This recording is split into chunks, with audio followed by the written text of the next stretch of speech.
क्या हुआ? तुम्हारे चेहरा ऐसे दही जैसे सफेद क्यों हो गया?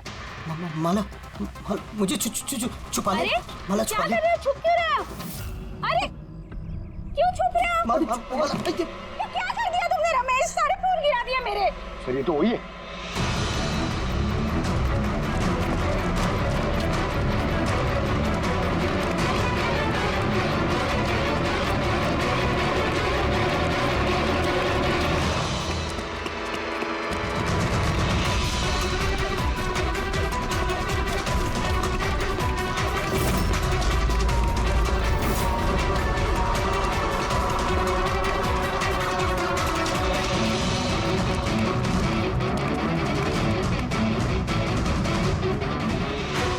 आ गया सा लगता है।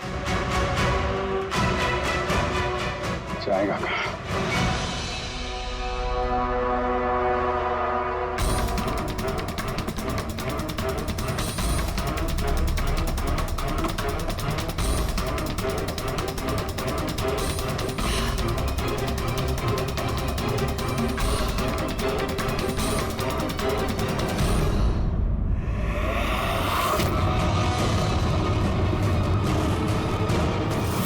आजा आजा, तेरा ही घर।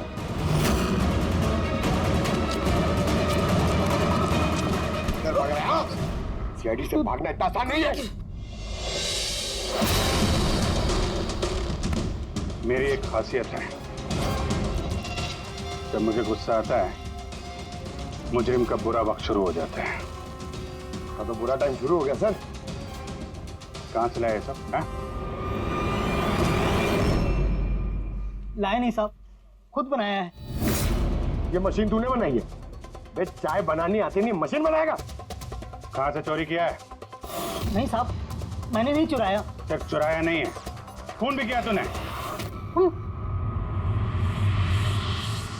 किसका साहब? T117 MJ रोड सुंदर नगर, यहाँ गया था ना तू? तेरे हाथ पे चोट लगी है ना, इसका थोड़ा सा खून हमें वहां पे मिला। मेरा नहीं था साहब। तेरा ही था। जिस हॉस्पिटल में तू इलाज कराता है ना, वहां मैच हो गया है। बचने का कोई चांस नहीं है। नहीं, सीधा फांसी। चोरी के लिए फांसी भी लटका दोगे? चोरी नहीं, खून, संदीप का खून। नहीं साहब, मैंने कोई खून नहीं किया। मैं तो बस वहाँ चोरी करने के लिए गया था। तूने इसका खून नहीं किया? ये बबुआ इस मुसीबत में फंस गए। कसम से सर, मैंने कोई खून नहीं किया। मुझे तो पता चला था कि वहां पर एक आदमी रहता है जिसे लकवा मार गया है। चोरी का सही ठिकाना समझा और वहां चोरी करने के लिए गया। मैंने किसी का खून नहीं किया साहब। मैं बस इसीलिए गया था वहां पे। मैं तो इसे जानता भी नहीं, मैं क्यों मारूंगा? क्योंकि संदीप ने तुझे चोरी करते हुए देख लिया, इसलिए एक जुर्म छुपाने के लिए दूसरा जुर्म। हाँ, ये बात सच है सर कि मैं वहां गया था और संदीप ने देखकर मुझे चिल्लाया भी था, लेकिन जैसे वो चिल्लाया मैं डर गया और वहां से भाग गया। तो ये चोट कैसे लगी? ये जब संदीप मुझ पर चिल्लाया उसी समय लाइट चली गई और जैसे लाइट गई मैं बालकनी से नीचे कूदा और कूदने में ही चोट लग गई। कमरे में उस वक्त तुम्हारे सिवा कोई और नहीं था, तो तूने खून नहीं किया तो किसने किया? नहीं सर, मेरे अलावा कोई और भी था वहां। कौन?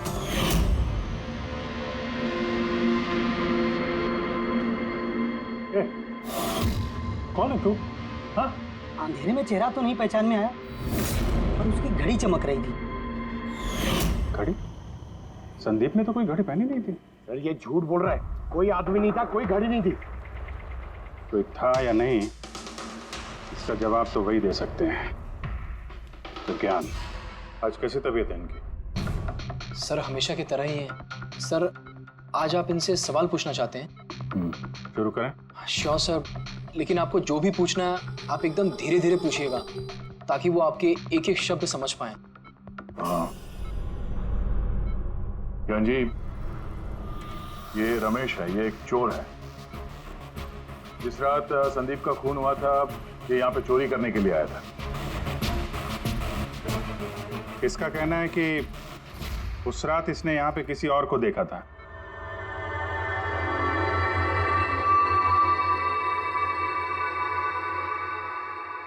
रमेश, उस रात जहाँ पे तुम खड़े थे वहीं जाके खड़े हो जाओ। जी सर। सर मैं यहाँ से घुसा था और इधर आया और मैंने इधर देखा और जैसे मैं यहाँ पहुंचा देखा संदीप यहाँ पर है। संदीप ने मुझे देखा, मैं डर के पीछे मुड़ा और वैसे ही लाइट चली गई। यहाँ खड़ा था तो ज्ञान जी ने जरूर देखा होगा।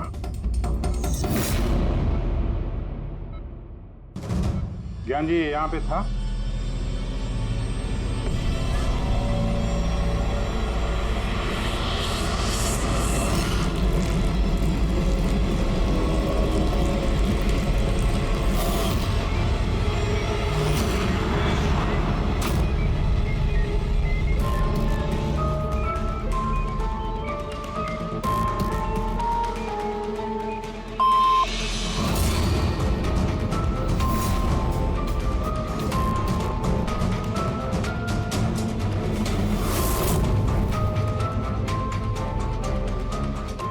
क्या रमेश ने खून किया था?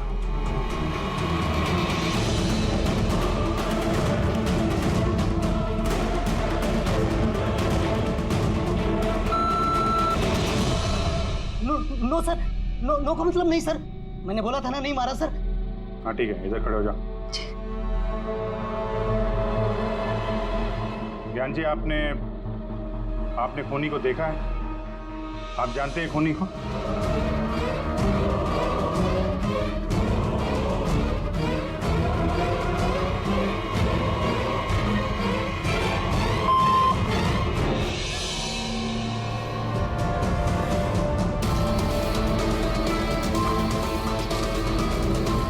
क्या खूनी इस वक्त यहाँ इस कमरे में मौजूद है?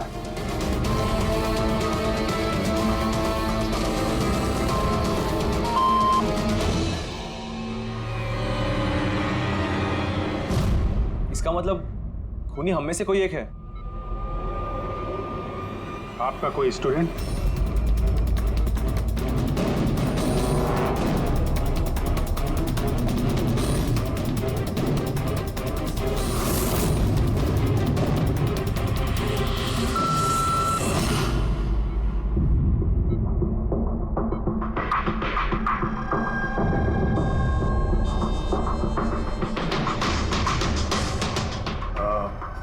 नर्स या वार्ड बॉय? इस सब में हमें क्यों घसीट रहे हैं आप लोग? आपने कुछ किया ही नहीं तो आप क्यों डर रही हो?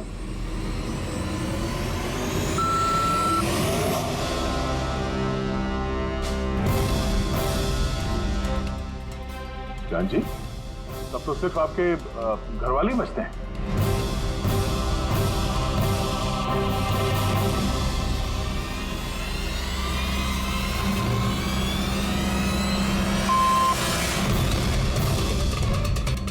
पापा आप ये क्या कह रहे हैं? लक्ष्य, रिलैक्स, वहीं खड़े हो जाओ, खड़े हो जाओ वहीं। ज्ञान जी, क्या लक्ष्य खूनी है?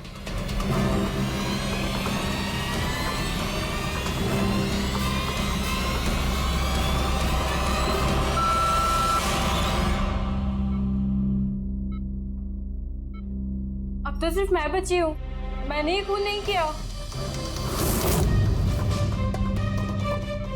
ज्ञान जी क्या रीना खूनी?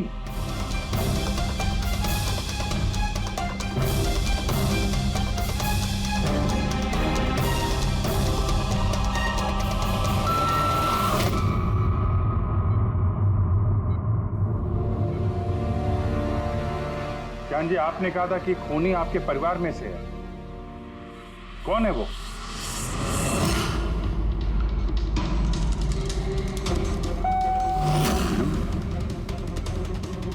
एम? आप में से किसका नाम एम से स्टार्ट होता है? एम ही मी, यानी मैं।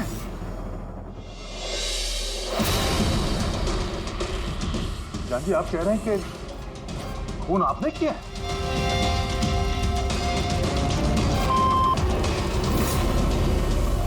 समझ में नहीं आ रहा ये ज्ञान कैसा खेल खेल रहा है हमारे साथ। कल के अखबार में न्यूज छपकर आएगी कि सीआईडी वालों ने खून के इल्जाम में किसी ऐसे आदमी को गिरफ्तार कर लिया जो 2 साल से पैरालिटिक है। 2 साल से।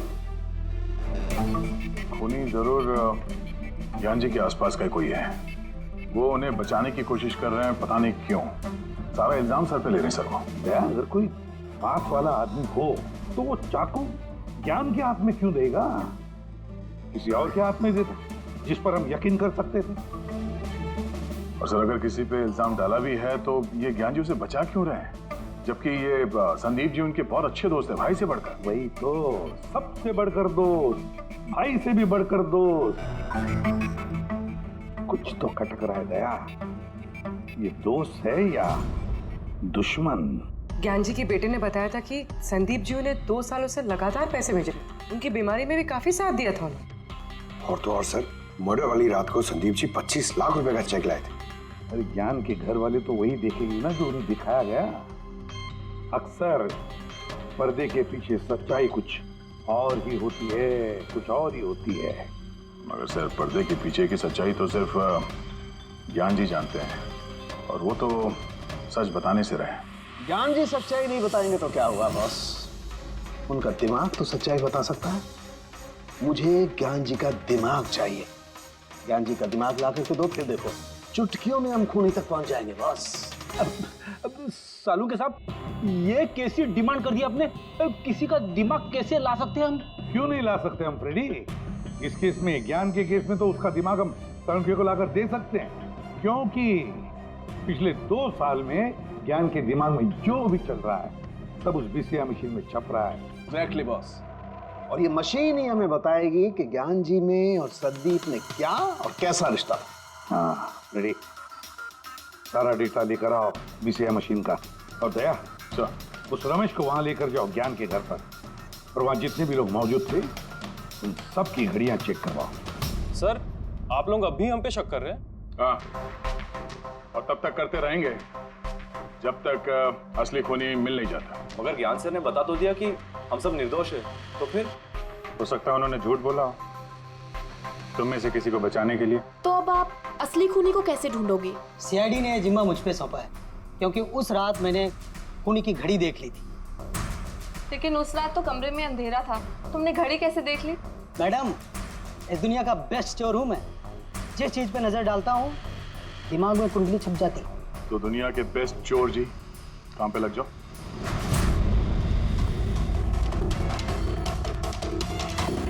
सस्ती टिकाऊ सुंदर 11,000 रुपये। नहीं, ये नहीं।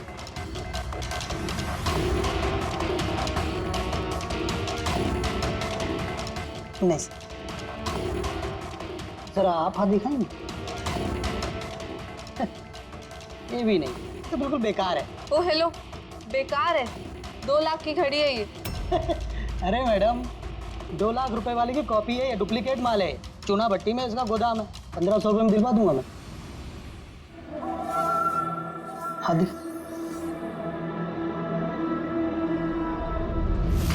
हाथ क्यों कांप रहा है आपका सुबह सुबह? नहीं सर, ये भी नहीं है। सर एक्चुअली मुझे न्यूरोलॉजिकल प्रॉब्लम है। बचपन से ही मेरे हाथ कांपते हैं, मैं कुछ भी अच्छे से पकड़ नहीं पाता। मगर जरा पेन देना इनको।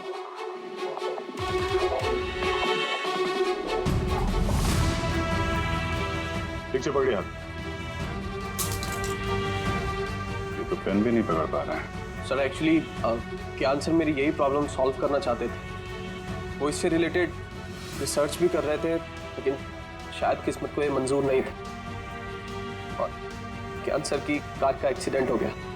हौसला रखो, इसका कोई ना कोई इलाज तो हो ही जाएगा। तुम देखो बाकी लोगों की घड़ी। नहीं सर, इनमें से किसी की घड़ी नहीं है। किसी के पास भी नहीं है? तो हो सकता है खूनी के पास एक से ज्यादा घड़ी है। उस दिन उसने जो घड़ी पहनी थी आज नहीं पहनी। हे भगवान, आप अब भी हम पर शक कर रहे हैं? पंकज, इस रमेश को लेके जाओ। दुनिया में जितनी भी घड़ी है, जितनी भी मॉडल की है, सब दिखाओ इसको। सर, जितनी भी घड़ियां, जितनी भी मॉडल, सब? हाँ, पता तो चले खूनी ने आखिर कौन सी घड़ी पहनी थी। एक मिनट इधर इधर।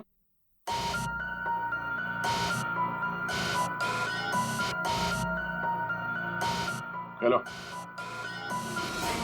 अपने बटुए का ख्याल रखना जब ये आदमी साथ में है। हाँ? बोला था ना, दुनिया का बेस्ट चोर हूँ। और दीपिका के इयररिंग्स निकाल। अरे सर, आपने ये भी देख लिया? सीआईडी से कुछ भी नहीं छुपता वैसे। हाँ चल। आजा बेस्ट चोर इधर है।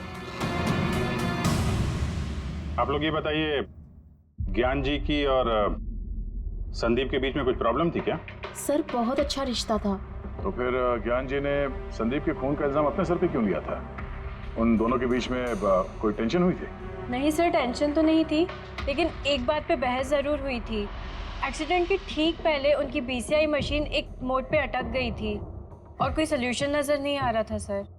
इसके लिए ज्ञान सर हमेशा चिढ़े हुए रहते थे और बहुत गुस्से में रहते थे। हाँ सर, जब संदीप अंकल ने पापा से कहा था कि आप टेंशन मत लीजिए, कोई ना कोई हल निकल आएगा, तो पापा उन पे भी भड़क गए थे। और हाँ सर, इसी गुस्से में वो तेजी से गाड़ी चला रहे होंगे और उनका एक्सीडेंट हो गया। एक मिनट। अगर ये एक्सीडेंट बीसीआई मशीन के पूरे होने से पहले हो गया था, तो ये बीसीआई मशीन काम कैसे कर रही है? सर, संदीप अंकल ने उसे पूरा किया। संदीप ने? लेकिन वो तो कोई वैज्ञानिक था ही नहीं। हाँ, मगर पता नहीं सर, संदीप अंकल ने उस मशीन की अटकी हुई पहेली को सुलझा दिया था और पापा के एक्सीडेंट के 1 महीने बाद ही वो काम करने लगी और अब तो बहुत कामयाब है। कमाल है, ऐसा कैसे हो सकता है? एक नॉन साइंटिस्ट ऐसी कॉम्प्लिकेटेड मशीन कैसे चालू कर सकता है जिसे ज्ञान जी जैसे वैज्ञानिक शुरू नहीं कर पाए? शायद तुक्का लग गया होगा।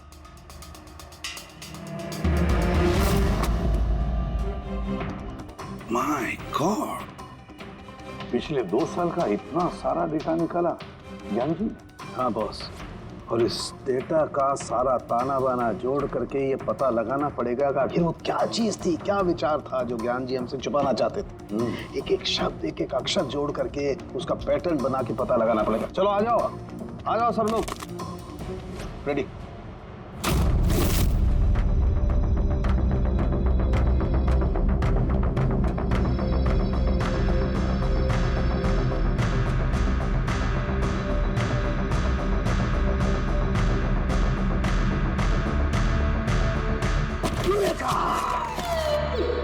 क्या हुआ सर? क्या मिला? पता चल गया कि आखिर वो राज है क्या, और इस राज में है एक विलन। मालूम चल गया कि कैसे ज्ञान जी ने एक एक अक्षर जोड़ करके उस वारदात को बयान किया है। अक्षर से बना शब्द और शब्द से बना वाक्य, सेंटेंस। कितना वक्त लगा होगा ज्ञान जी को पूरी कहानी, पूरी असलियत इस तरह से बताने में? बस कम से कम 6 महीने, और ये सब शुरू हुआ एक्सीडेंट से ठीक पहले। आज के बाद तुम इस कंपनी में साइलेंट पार्टनर रहोगे और तुम्हारा मुनाफा सिर्फ 5% होगा और उससे ज्यादा तुम्हें 1 रुपया नहीं मिलेगा। ओके। लगता है तुम्हारा ये प्रोजेक्ट जो है कंप्लीट हो गया। आखिर में तुम सफल हो गए हो। हाँ, मैं सफल हो चुका हूँ, लेकिन मैंने ये मशीन मरीजों के लिए बनाई है, मानवता के लिए बनाई है, तुम्हारे जैसे लालची इंसानों के लिए नहीं बनाई। आज के बाद हम लोग साथ में काम नहीं करेंगे। मैं जा रहा हूँ, कॉफी के लिए भाभी जी को थैंक्स बोलते जाता हूँ।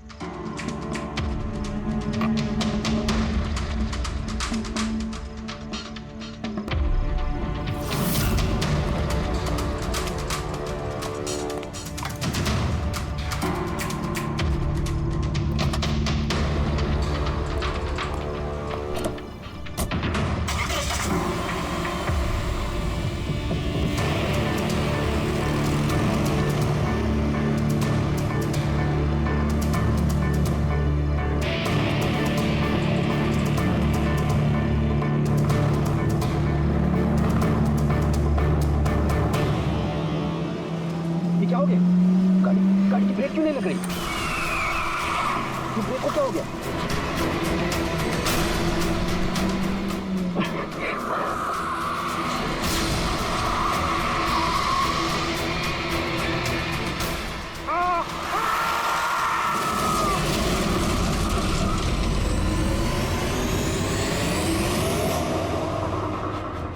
अब पता चला मुझसे पंगा लेने का अंजाम।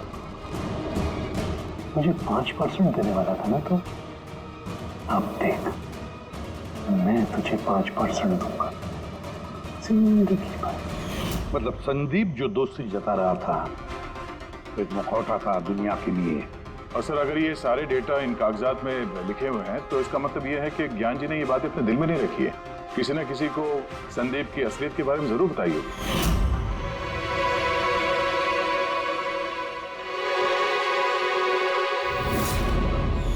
और ज्ञान जी ने जिस किसी को भी संदीप की असलियत बताई होगी वही है हमारा मुजरिम, वही है संदीप का खूनी। पर सर अगर खूनी ज्ञान जी का बदला लेना चाहता था तो उसने वो चाकू ज्ञान जी के हाथ में क्यों दिया? वो उन्हें फंसाना चाहता था? नहीं पूर्वी, मुझे नहीं लगता ऐसा। खूनी ज्ञान जी के दिल को सुकून पहुंचाना चाहता था, उन्हें यह दिखाना चाहता था कि ज्ञान जी देखिए, मैंने आपके लिए संदीप को मार डाला, आपका बदला मैंने पूरा कर दिया। और फिर उसे बचाने के लिए ज्ञान जी ने यह सारा इल्जाम खुद अपने सर पे ले लिया। जब खूनी तक पहुंचने का एक ही तरीका है, वो घड़ी, वो रिस्ट वॉच जो रमेश ने देखी थी।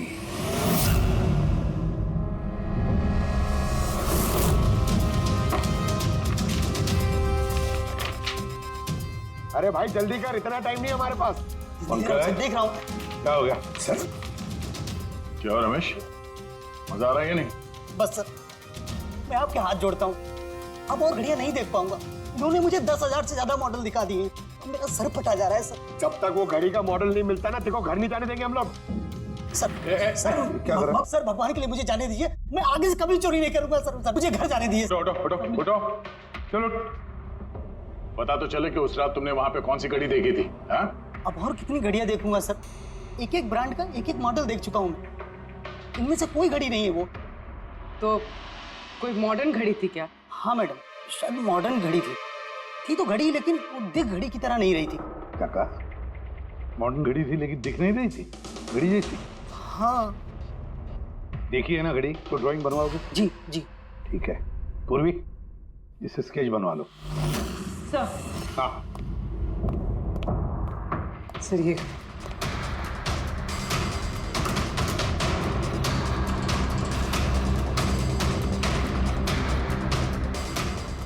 माय गॉड, क्या हुआ? एक मिनट बस,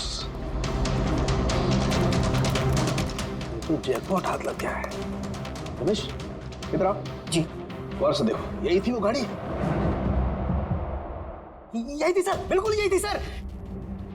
कौन सी घड़ी है ये? चुरा लूं तो कितने में बिकेगी?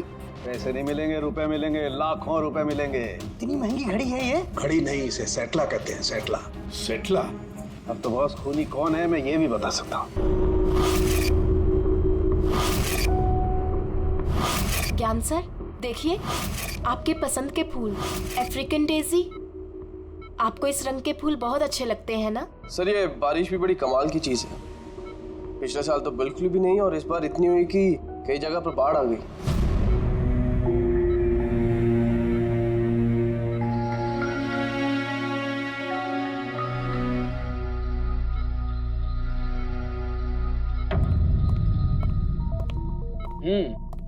पापा, आपके स्टूडेंट्स अपने लाड़ प्यार से आपको बहुत बिगाड़ रहे हैं ना, और इनको तो मजा आ रहा होगा। पूछते हैं, बताइए।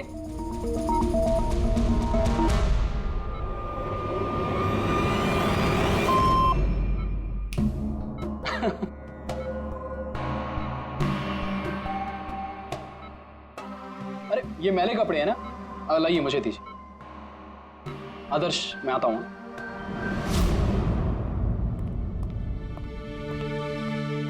कैसे गया सर की तबीयत? अच्छे हैं, इनफैक्ट बहुत खुश हैं, और खास तौर से सिर्फ आप लोगों की वजह से।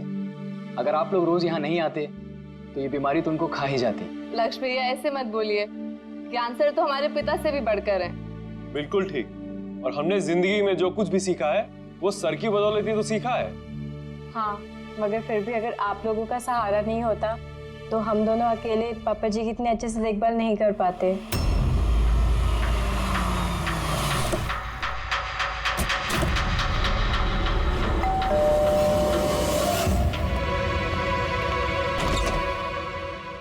संदीप अंकल। नमस्ते अंकल। नमस्ते। सब ठीक है? ज्ञान कैसा है? अच्छे हैं, बहुत अच्छे हैं। चलो अच्छा है।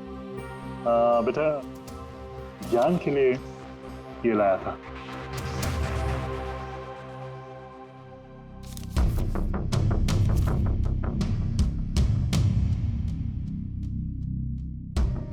अंकल 25 लाख का चेक? हाँ बेटा, आज ज्ञानदीप इनोवेशंस की 5वीं सालगिरह है, बस उसी का तोहफा समझ लो। अंकल वो ठीक है, पर पापा ने तो पिछले 2 साल से कंपनी के लिए कोई काम नहीं किया। बेटा, कुछ रिश्ते इन सब बातों से बहुत ऊपर होते हैं। तुम्हारी पापा की और मेरी दोस्ती कुछ ऐसी है। अब चलो मुझे ज्ञान से मिलवा दो। पापा देखिए आपसे कौन मिलने आया है। कैसा है मेरे दोस्त? अरे पहले से तो काफी फिट लग रहा है। अरे इतना हैंडसम मत लग, वरना नर्स का दिल आ जाएगा तुझ पे। बेटा, हाँ मुझे पापा से कुछ अकेले में बात करनी है, if you don't mind. Sure uncle. हाँ चलें प्लीज आओ। संदीप अंकल के इस चेक से हमें वाकई बहुत मदद हो जाएगी। हाँ, पापा के लिए हम एडवांस बेड ला सकते हैं ना। हाँ सर लाइट क्यों? Light sir, wait, light on कर। क्या हुआ? संदीप अंकल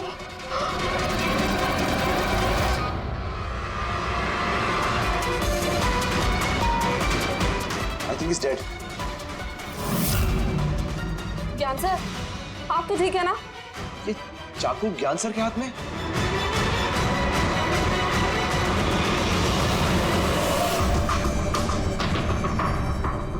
बस तुम ये कह रहे हो कि तुम्हारे पिता ज्ञान जी के हाथ में चाकू था, मगर उन्होंने संदीप का खून नहीं किया? सर ये कैसे मार सकते हैं? इनको तो 2 साल से लकवा मारा हुआ है।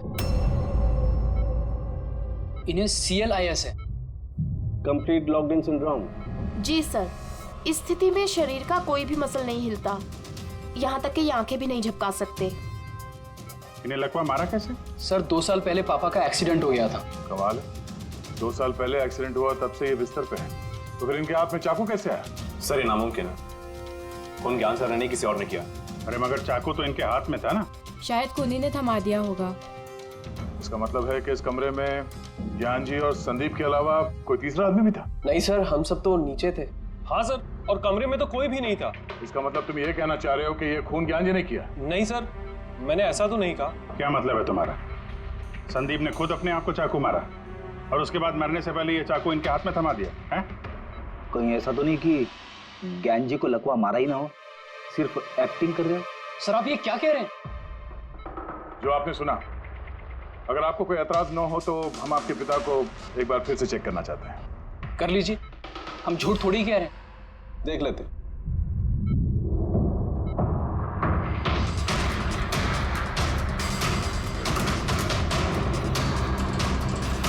इनकी तो टांगों की मांसपेशियां टोटल एट्रोफिक हो गई हैं। एट्रोफिक मतलब यार यूँ समझ लो कि टांगों की मांसपेशियां सिकुड़ गई हैं, एकदम जाम हो गई।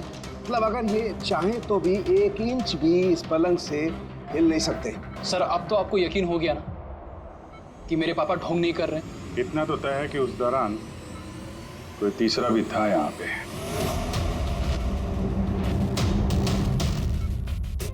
मैं इस खिड़की से तो नहीं आया खून? पंकज पेटी, तुम लोग जरा खिड़की के आसपास अच्छी तरीके से चेक कर लो, कुछ सुराग मिलता है क्या? सर। अजीब बात है, पहली बार ऐसा हो रहा है कि खून का गवाह यहाँ मौजूद है, लेकिन इसकी गवाही नहीं ले सकते हम। गवाही मिल सकती है सर। गवाही कैसे मिल सकती है? इस मशीन के जरिए सर, जिसका नाम है BCI, ब्रेन कंप्यूटर इंटरफेस। और सर ये मशीन पैरालाइज मरीज की भावनाओं को हमें बता सकती है। कमाल है, ऐसा मुमकिन है? मुमकिन है सर। सर ये मशीन खून के ऑक्सीजन फ्लो को पढ़कर मरीज की भावनाओं को हमें बता सकती है। जरा अच्छी तरह से एक्सप्लेन करो एक बार। सर मैं बताता हूँ। ये मशीन पहले मरीज के सर के खून के बहाव की जांच करती है, उसके बाद ये कैलकुलेट करती है कि अलग अलग परिस्थितियों में अलग अलग सवाल पूछने पर मरीज के सर में ब्लड सर्कुलेशन किस तरह से बहाव करता है। और ये खून की मात्रा ये बताती होगी कि उस वक्त ये इंसान क्या सोच रहा था या इसके मन में क्या भाव थे। Exactly. Good, very good. Very sir, यहाँ से ऊपर जाने का कोई रास्ता नहीं है। मुझे पता है, ये पाइप देखो, खूनी इसी पाइप से ऊपर चढ़ा होगा, खून करके वापस इसी पाइप से नीचे उतरा होगा। और वो टूटा हुआ गमला देख रहे हो, इस पे वो गिरा और वहां से भाग गया। चलो सर नीचे जाके देखते हैं। चलो। मेरे पापा एक्सीडेंट से पहले इस तकनीक को और आगे ले जाना चाहते थे। पापा का हमेशा से मानना है कि विज्ञान के पास हर बीमारी का इलाज है, जरूरत है तो बस आंख खोल के उस इलाज को ढूंढने की। बिल्कुल ठीक कहते थे आपके पिताजी। हाँ सर, ज्ञान सर चाहते थे कि विज्ञान के जरिए उन लोगों को आंखें मिले जो देख नहीं सकते, उन लोगों को कान मिले जो सुन नहीं सकते। मानवता का उद्धार करना चाहते थे ज्ञान सर। और किस्मत का खेल देखो, पापा जी की बनाई हुई तकनीक आज उनके ही इतने काम आ रही है जिस पे पहले उन्होंने इतना काम किया था। सही बोल रहे सर, गमला तो टूटा हुआ है। और ये देखो, ये पैर के निशान देखो, खूनी यहीं से भागा है।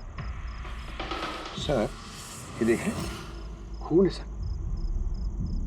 मतलब पंकज, कमरे के अंदर कोई और भी था जिसने संदीप जी को मारा है। इस खून के सैंपल को फॉरेंसिक लैब लेके चलते। तो ये ज्ञान जी बीसीआई के जरिए क्या क्या बात करते थे? जैसे जब उन्हें भूख लग के तो वो बता देते हैं, अगर उन्हें बेड पैन की जरूरत है तो वो बता देते हैं। यहाँ तक कि पापा तो शतरंज भी खेलते हैं इससे। व्हाट? शतरंज भी? हाँ सर, और जैसे जैसे पैटर्न इनके दिमाग में बनता है वैसे वैसे इन अक्षरों के पीछे की लाइट जलती जाती है और हम एक एक अक्षर मिला करके समझ लेते हैं कि सर क्या कहना चाहते हैं। फिर तो ज्ञान जी बता सकते हैं खूनी कौन है? हाँ सर बिल्कुल। सर हमें पापा से पूछना चाहिए। पूछेंगे, पहले पूरी तहकीकात तो हो जाए हमारी।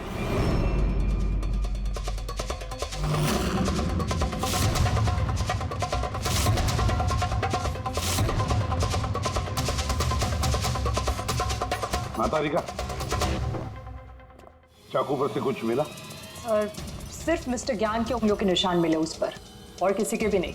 तो खूनी ने शायद दस्ताने पहन रखे होंगे सर खून करते वक्त। मतलब खूनी खिड़की से कमरे के अंदर आया, फिर उसने संदीप को मारा और वो चाकू ज्ञान के हाथ में थमा दिया, और फिर लोग कमरे के अंदर आने से पहले ही उसी खिड़की में से भाग गया। सर ये भी तो हो सकता है कि खूनी कोई अंदर वाला ही हो। नहीं पूर्वी, घर में जितने भी लोग थे सर, उनमें से किसी के भी शरीर में कोई चोट या घाव का निशान नहीं था, और वो सूखा हुआ खून वो किसी बाहर वाले का ही है। एक बात समझ में नहीं आ रही है दया, अगर खूनी बाहर का है तो उसे ये कैसे पता था कि संदीप ज्ञान जी से मिलने वाला है? 10 मिनट पहले तो ये संदीप वहां पहुंचा था और फिर उसका खून हो गया। सर ऐसा लगता है कि शायद ये खूनी संदीप का पीछा कर रहा था, और जब संदीप अपने पूरे दिन का शेड्यूल बना रहा होगा, हो सकता है किसी तरह से उसे पता चल गया होगा कि शाम को संदीप ज्ञान जी से मिलने जा रहा है उनके घर। नहीं, लेकिन ये दोनों भी, मतलब संदीप और ज्ञान जी अकेले ही होंगे, ये उसे कैसे मालूम था? सर ये भी हो सकता है कि खूनी नहीं जानता हो, पर क्योंकि वो इनका पीछा कर रहा था तो जैसे ही मौका मिला कमरे में घुस के मार दिया गया। जरूर कोई गहरी दुश्मनी थी उसकी संदीप के साथ, इसीलिए तो इसका पीछा ही नहीं छोड़ा उस खूनी ने। और बॉस, जिस किसी की भी संदीप जी के साथ दुश्मनी थी उसे अप्लास्टिक एनीमिया था। ये अप्लास्टिक एनीमिया क्या होता है सर? पंकज, ये बहुत ही रेयर डिजीज होती है, ये बीमारी बहुत कम लोगों को होती है। इसमें इंसान के बोन मैरो और बोन मैरो के स्टेम सेल्स धीरे धीरे खत्म होने लगते हैं। खून के red blood corpuscles, white blood corpuscles और प्लेटलेट्स सब धीरे धीरे खत्म हो जाते हैं। अगर ये बीमारी बहुत रेयर है तो ये पता लगाना ज्यादा मुश्किल नहीं होगा कि शहर में ऐसे कितने लोग हैं जिन्हें इस किस्म की बीमारी है। Aplastic anaemia.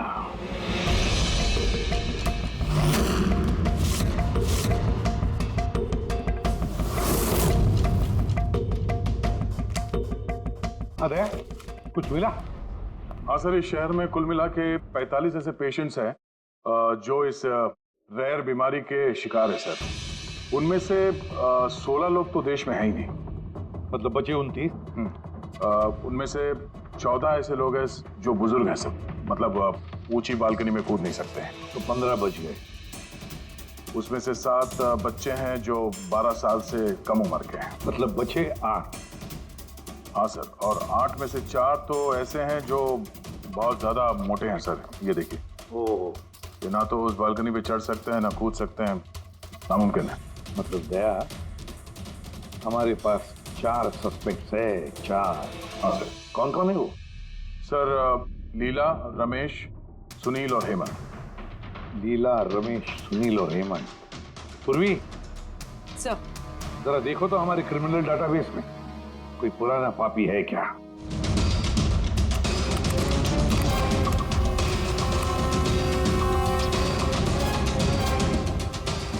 मिल गया, रमेश। चोरी हाथापाई लोगों को बेइज्जत भी किया है, रहता कहाँ ये? सरोज नगर चौक। उठाओ।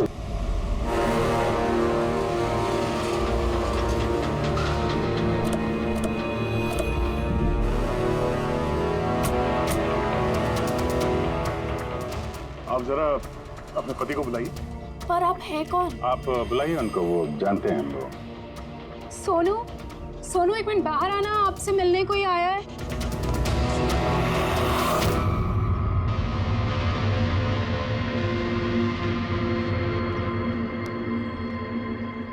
आप लोग यहाँ पर कैसे आना हुआ?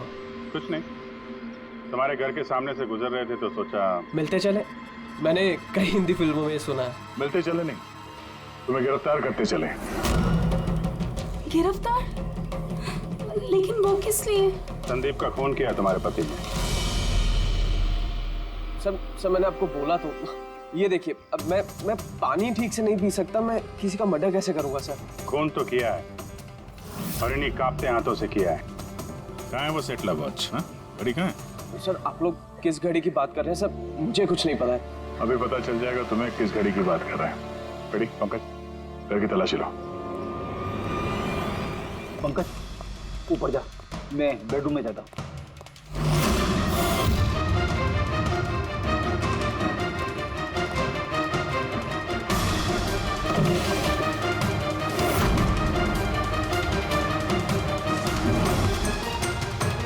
कुछ भी नहीं है।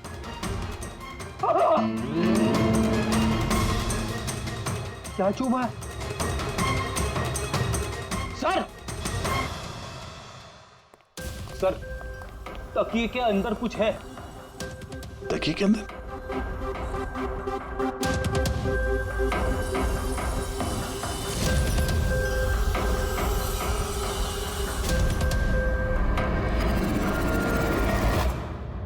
वाकई ये तो बिल्कुल घड़ी जैसी है। हाँ, ये घड़ी किसकी है?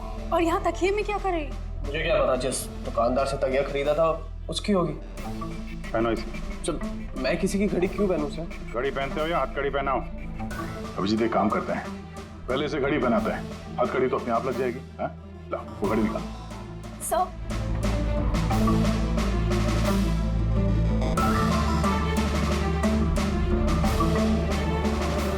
अरे वाह, देखो इसका हाथ कांपना बंद हो गया। हाँ? ये तो चमत्कार हो गया, इसका हाथ कांपना बंद हो गया। चमत्कार नहीं है पंकज, ये विज्ञान है। और अब देखो ये घड़ी पहनने के बाद सोनू कितने आराम से खून कर सकता है।